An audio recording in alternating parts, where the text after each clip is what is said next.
And today is June 28th. We're almost to July already. 6 months left till Christmas. Hope you got your Christmas shoplifting done early. So today we're going to talk a little bit about something in Photoshop. I don't know. We'll figure it out and go from there. Layer styles, I believe, is what we're doing. So let me go ahead and go into Photoshop straight away, as Roger would say. Move everything out of the way that I don't need. I don't need that. Go away. Trying to close Nick, and I don't want to close. There we go. Cool. Okay, can everybody see my screen? Yeah, gray Photoshop. Yep. Perfect. Yes. That's exactly what I wanted to show you. I was screwing around a little bit earlier today, and I accidentally double-clicked on my gray screen here, trying to bring up Photoshop. And when I double-clicked on it, it brought up the open menu. Which, like, what? So a double-click, and you can open up. Ooh, new feature. New feature. Yeah, I was shocked. I didn't know what the heck I was doing. Somebody suggested that I show this at the beginning of the shows. So here you go. If you're interested, you don't have to, because this is a free program, but I'm happy to take money from you if you want to give it to me. Enough said about that. Move on. And we'll go back to the important stuff. Mel, would you like to speak on this one? Well, as you can see by that, we have made our announcement on our instructors for next year's West Coast School. So we are now taking deposits. It's time where you can actually start the monthly payments. So you break out what the cost of West Coast School is over 10 months, and we're starting that effective. The first payment comes out mid to late next week. So we're starting that already. And we've already got, I think, close to 40 people signed up already for next year. And if you look at the names on there, it's amazing the instructors that we have. Sandra Pierce, Shannon, Tim, Joe, Woody and Chris, Doug and Laura, some guy down at the bottom named Michael, I don't know who he is, and Mr. Tony Corbell will be back again. And those that went this year, I know had a blast, and most of them already signed up. So going to be a good time. I'm looking forward to it. Yeah, we have almost 50% of the returning students already signed up that were there this year. That's how great it went. So enough of the advertisements. Yep.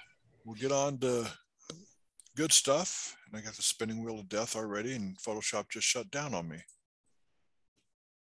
Okay, gonna be one of those days.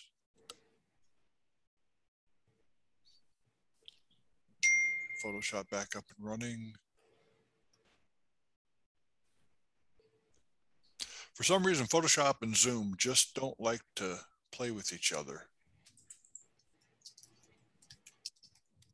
Well, let's get into, well, let's do this one first. And what we have here is an image that I've already added some matting to. So what I want to show is a couple of things in Bevel and Emboss, which is interesting. Not sharing your screen. Is not sharing screen again? Nope. Okay, thank you for telling me. Share screen. Photoshop. There you go. All right. You can see here that I've added the matting to it for presentation.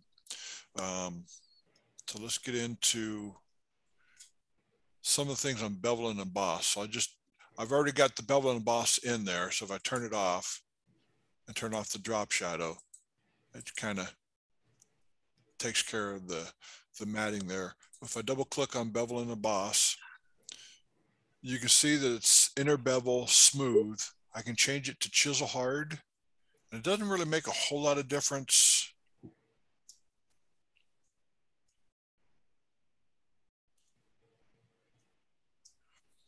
between chisel hard, smooth. I want this one, and smooth. You got chisel smooth, chisel hard, but you don't see a whole lot of difference there. Just a slight increase in contrast. Let's go back to here again. And inner bevel or outer bevel, it makes a little bit of a difference there. Wow. Michael, can I ask you a question? You definitely can. Well, I went to that print judging that they had on for last week. Anyway, I noticed that the mats now are getting really big. Is that a new trend? It used to be all you do was have a little white area around and the one key stroke and that was it. Now they're doing all this elaborate stuff. Is that the in thing? I've noticed a difference. Dwight, you're a judge, so you see it more than I do. But I've noticed more people doing mats like this. Just make sure that the subject matter that you are entering and your presentation kind of works together.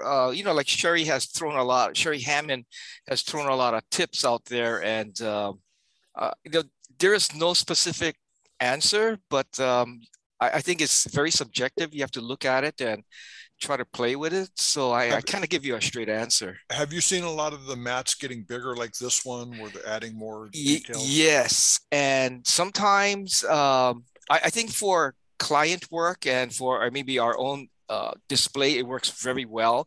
But sometimes the judges feel that it's if it's an overkill, it can actually hurt in your score.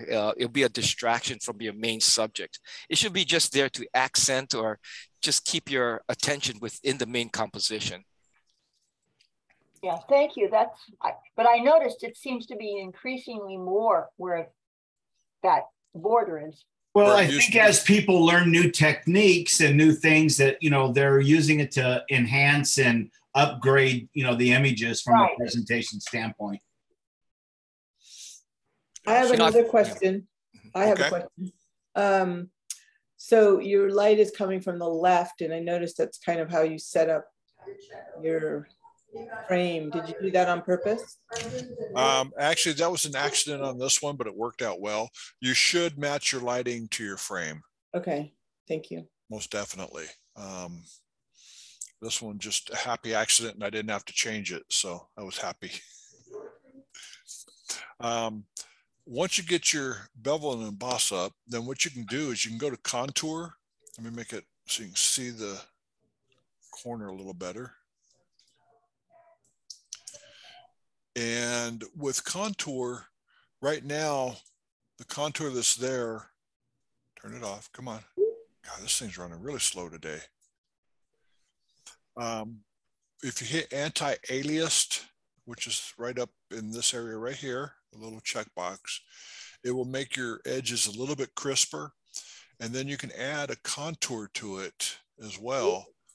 Like this one has like a double ring, and you can pick different styles for what you want to do and how you want it to look. And I've just been doing the simple matting when I do it, but you can change things all over the place. And you can see it changes into a little bit more interesting line there.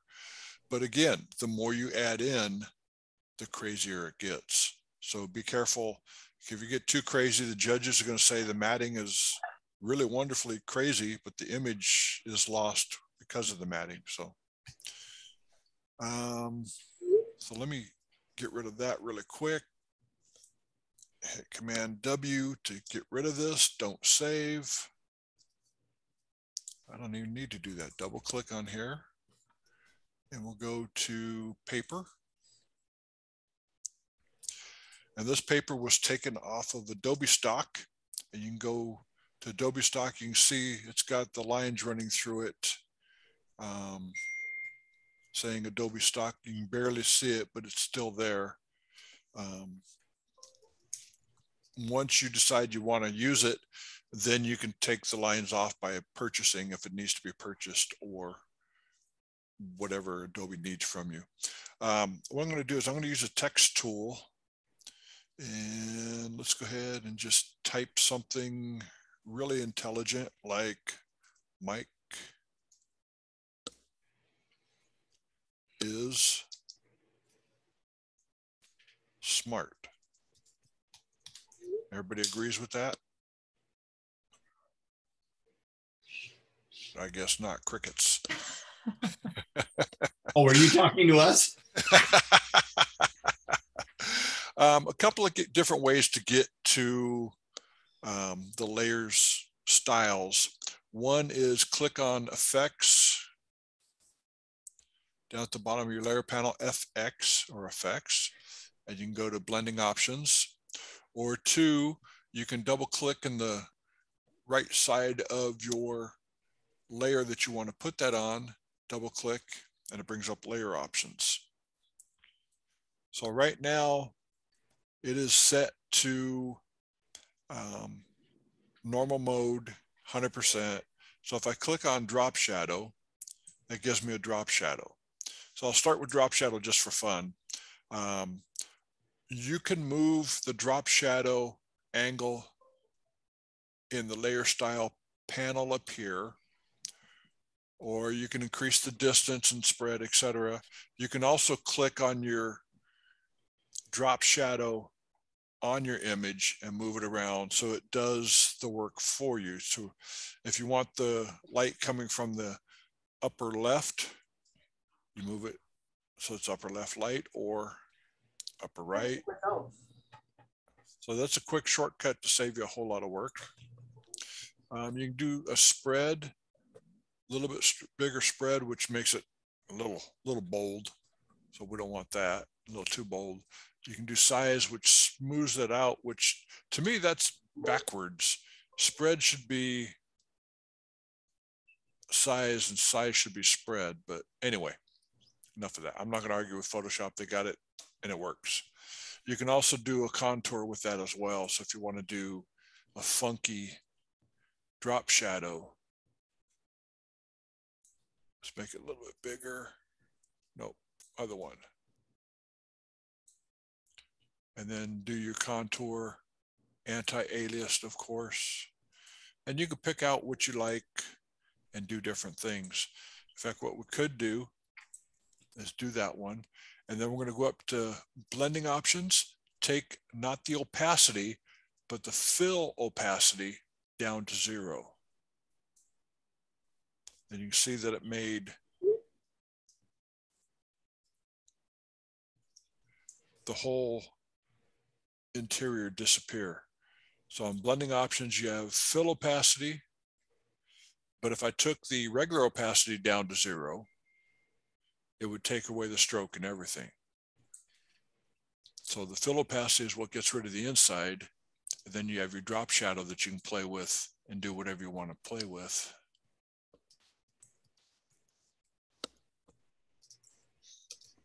And then if you're really creative, you can add a texture, which is under the bevel and emboss. You can add a texture to it, or take that away and we'll do a pattern overlay.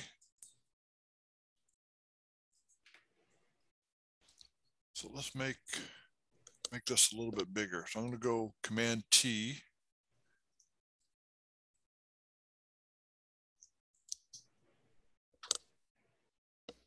It's not showing my bounding lines for some reason. There it is. Wow, things are acting really weird.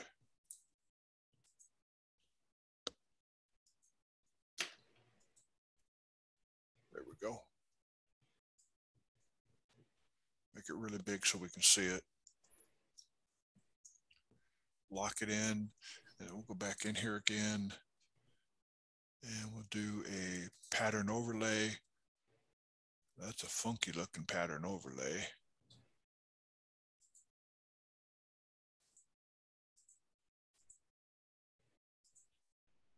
I will take it like that and be happy with it. And if I drop the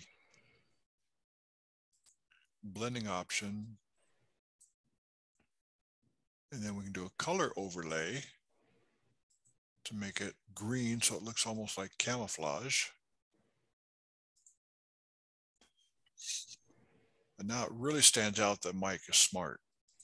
And if you add a drop shadow, bring it down, so drop shadow.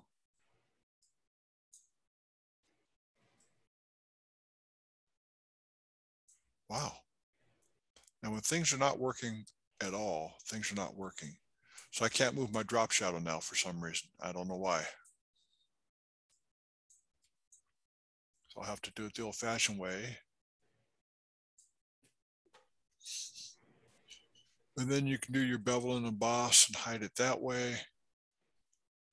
And there's so many different things you can do with this to make it weird. So I got my bevel and emboss going. If you don't like the way it looks on bevel and emboss, go up here to the upper end of it where it says up and down. Click on down instead. Then add some more drop shadow to it.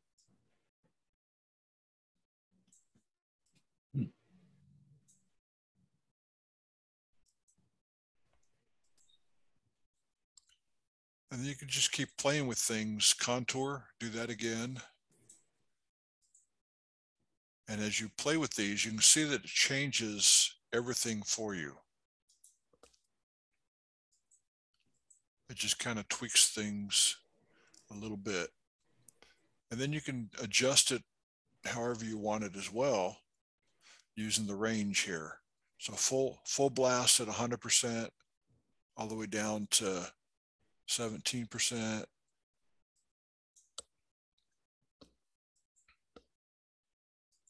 And figure out what you want to do with it.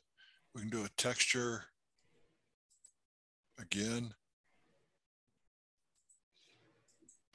And there's textures you can play with or turn the textures off. You can change the size of that texture too. You can change the size of the texture too, because you've got scale 100% right here, or make it bigger, 700%, or down to really small, and then the depth. You can change the depth as well. And you can invert it so it goes a little bit differently. And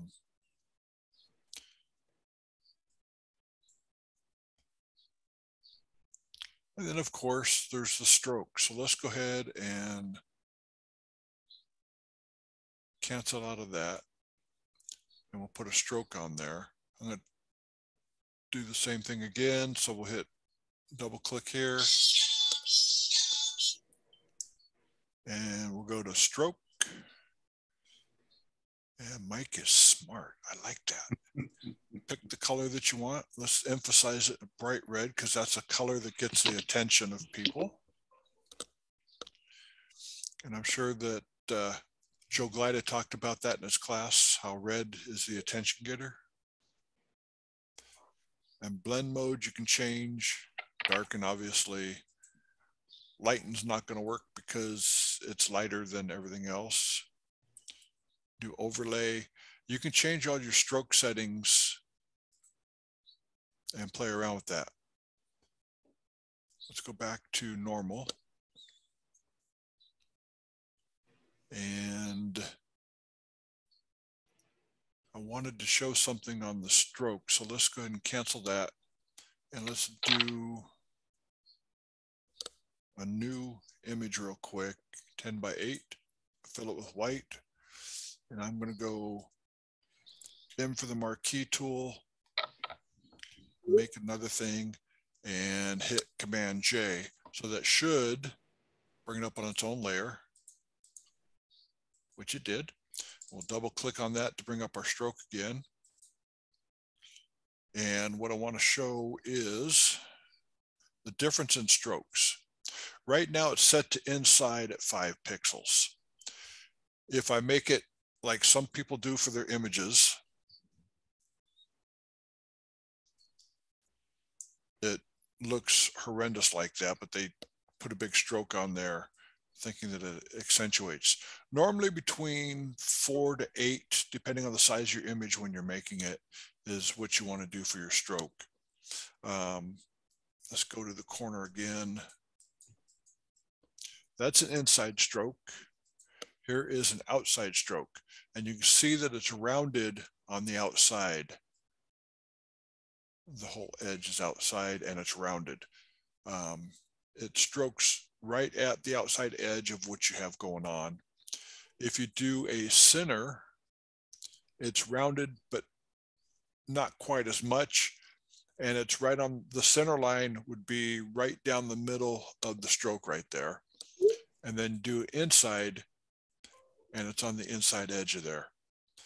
So you have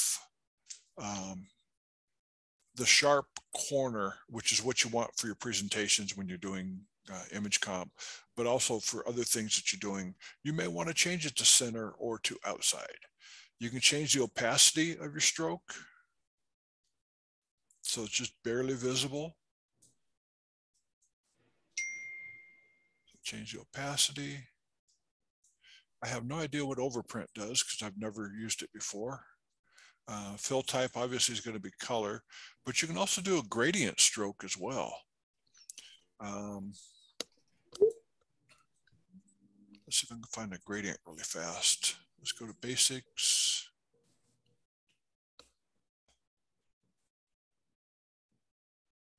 I've added so many strokes in here and keep adding them every class I do. I forget to take them out.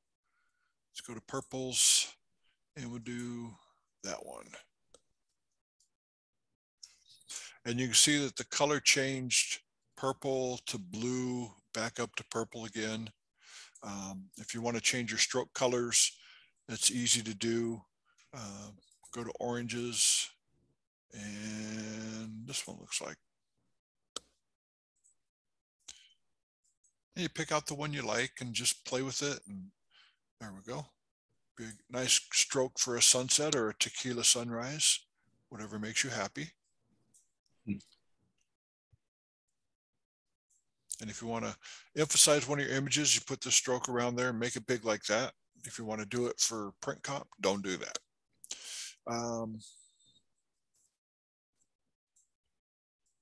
And just play with the sliders as you go. This really just changes where the stroke ends up at by hitting the angle. So instead of being top to bottom with the colors, it goes side to side, or you can do it at a diagonal. And then we can click on the bottom right down here. It says reset to default. Click back on default and it takes you back to black as your stroke. And we're back to normal again. So if you really get screwed up and you don't like what you did, hit the reset to default, or what you can also do is hit the option key and click on reset up here, which it's cancel right now, hit option or alt, and it goes to reset. So that's a fast way to reset everything. You don't have to cancel out, start over. Turn off the stroke and go to inner shadow. So the shadow is on the inside of the edge of what you're working on. That's your inner shadow. Multiply, you can do opacity. So if you want to do heavy vignette or something like that, or you're making paper look really old, you can use the inner shadow to do that. You can pick the color that you want. So you can go to a really old time color like that. And again, check your opacity, play with it how you want it. Distance you can play. Choke is 100% right now, which makes it a square box. And then the size changes things as well. You can play with that. You can also do the contours as well, anti-aliased, and you get some weird things going on here that I have no idea what I'm doing. I'm just playing with the buttons and playing with them. That's what you do.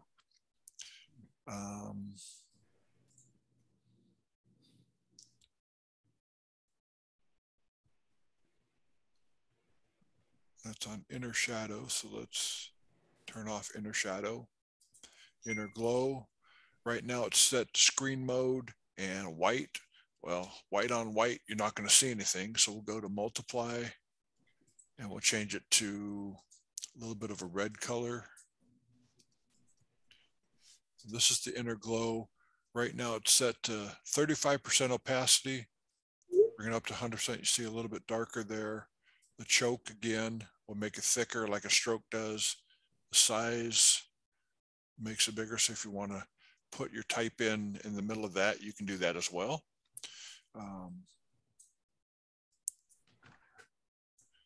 You got range and jitter that you can play with as well.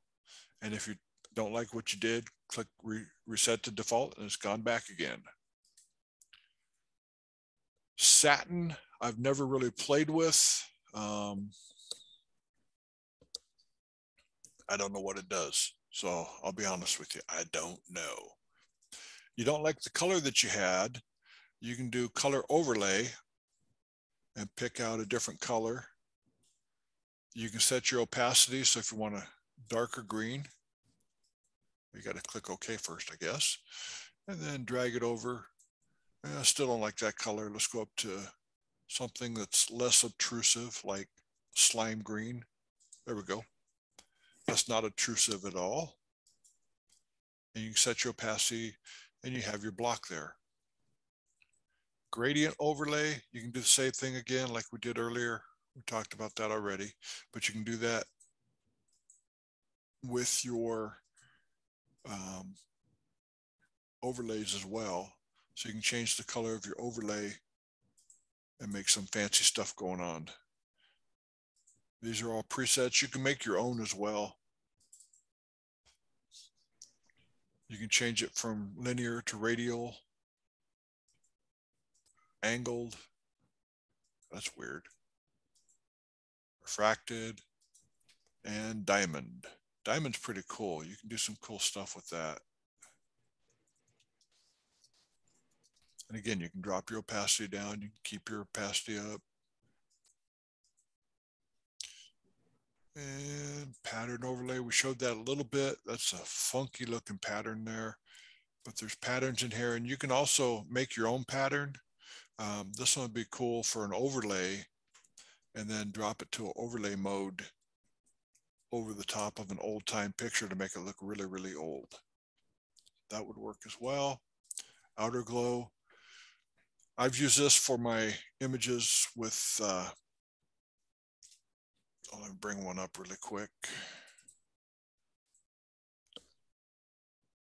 Give me 1 second to find it really quick. There we go. This guy, sometimes I will go in and put an outer glow on the image. Not that one. Cancel, I don't want that layer. I want this layer. I already did an outer glow. So I have my outer glow here, and you can make it a little bit bigger.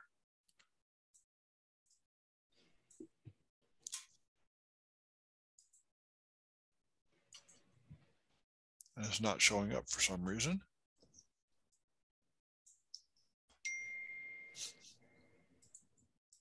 Let me cancel out. Turn it back on. There we go. Now you can see it. We'll go to outer glow again. And right now it's set to 14% for a spread, but you can bring it up. And you can see it does just a little bit of an outer glow around there. So it looks like there's a little bit of a shadow underneath the top image. So it looks like it was actually glued on to the cat was glued on to the matting and everything, and adds a little bit of a shadow to it. And then last but not least, we did the drop shadow already. And you can change things and say, okay, ooh, cool, I like that, I like that. Well, let's do even worse. You see a plus sign next to a lot of these? You click on the plus sign and it will duplicate that shadow. Well, what I'm going to do is I'm going to turn off the global light, which keeps the shadow matching. And I'm going to take it from 139, turn off global light, and take it to the opposite direction. And now you got this weird shadow for both sides. Click on the bottom one, move it. Click on the top one, move it. So now you almost got a glow going around it. And you can add another drop shadow, change the opacity to 24%, make it a little bit bigger, a little bit more spread to it. You can add another one and go the opposite direction and do the same thing. Make it really big and strong, but way too big.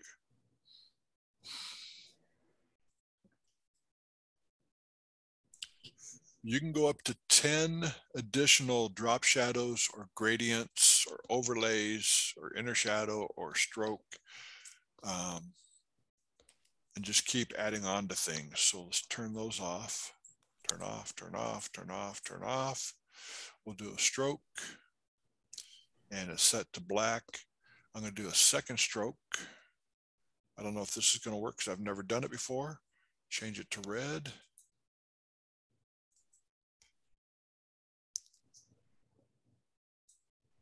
Bring this stroke on top. Nope, we can't move them. Okay, that's worth a shot. Do another stroke. Change it to black, so we'll just hit 0 for the color, and we'll make it really small. Click OK. So we added a stroke there. We can do from inside, or do outside, or we can do center.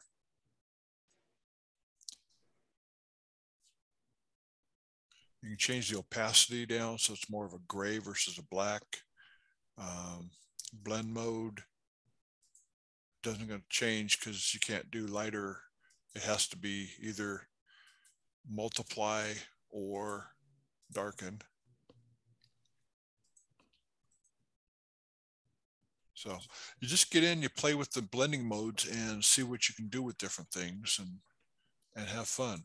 If you don't like what you did, you can turn them on or off at the layer mode. If you like what you really did, we'll make another layer real quick.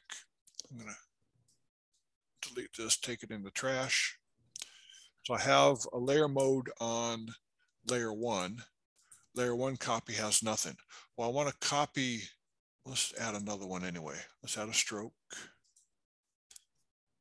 And we'll do inside stroke, 100% opacity. And let's do red so you can see it.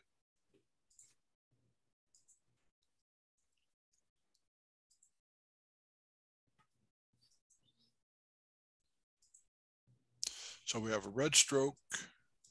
Turn this one on, which hides the stroke, but we'll go Command T to make it smaller. There we go. And let's say you wanted to add a stroke only to this without going to the stroke. What you can do is hit the Option or Alt key, drag the word stroke up here, and that adds the stroke. So it saves you a little bit of work. If you want to drag everything up there, you hold the Alt or Option key and drag FX to the top, and it drags everything up. Or you can hit Effects, which will drag everything up as well. So you can quickly add what you already have to another layer.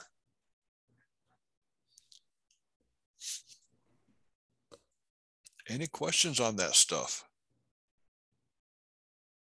Going once, going twice. Don't save. Don't save. This is very important. Don't save. Oh, we must save. And one thing you can do in changing your font color really quick is we talked about shortcuts for the fill. So if I hold the Option or Alt key and hit delete, it will take the primary color, which is your foreground color, and it will make it it'll fill with it. Or if you do Command or Control, the same thing, only backwards. So it takes the background color. Okay, I won't save it.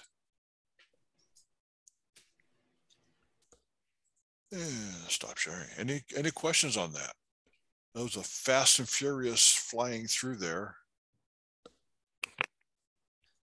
You know what I got to say about when you were demonstrating the stroke line, about picking the inside, was it inside, and the choice was center and outside.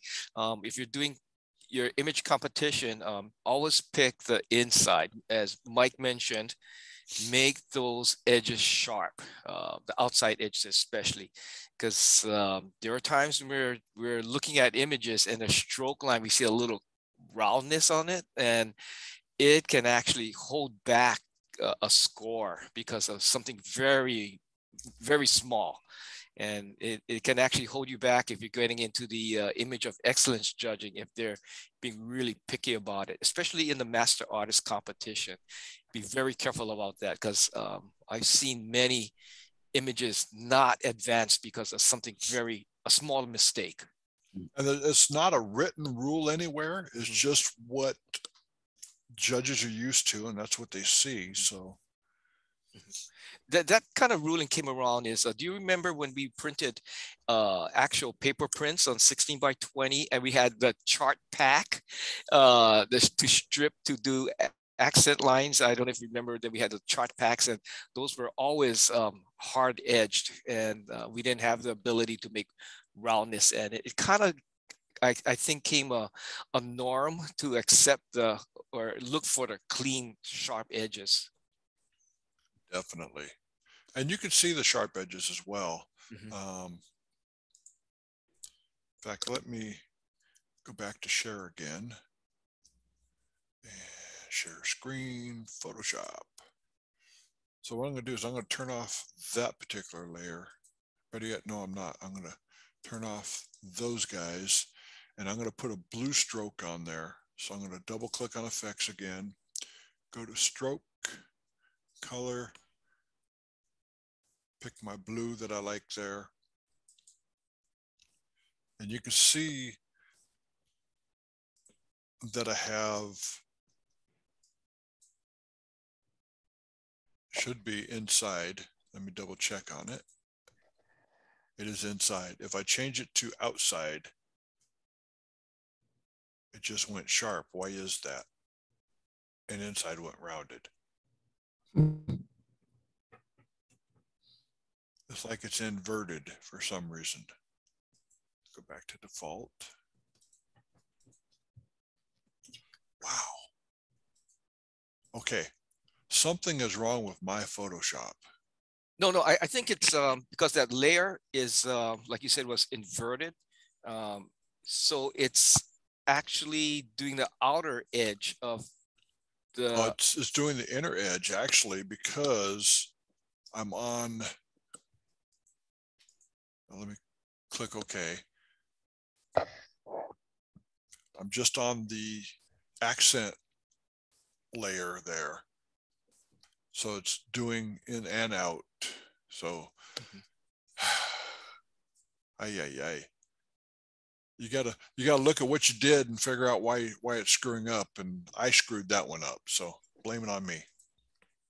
Not that I make mistakes, but occasionally I do.